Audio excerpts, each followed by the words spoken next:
How to see your sent follow request on Instagram. Here's how. First, open the Instagram app on your phone.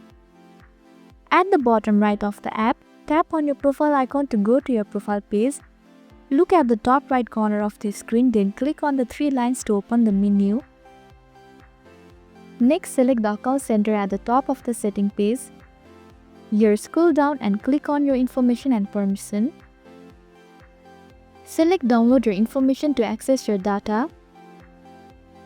Click on the download or transfer the information. Here, select some of your information option. Scroll down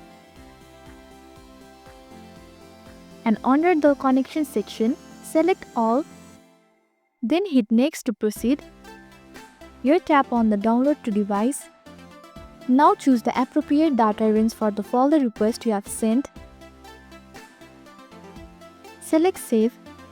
Choose your preferred email for notification. And choose HTML for the format. Here, click on the Create File. Under the available downloads, you will see your request. Hit Download and you will be prompted to enter your Instagram password to proceed. Hit Continue.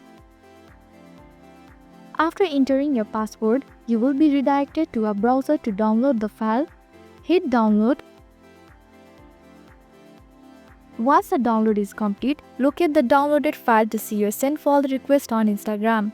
There we go. This is how to see send follow request on Instagram.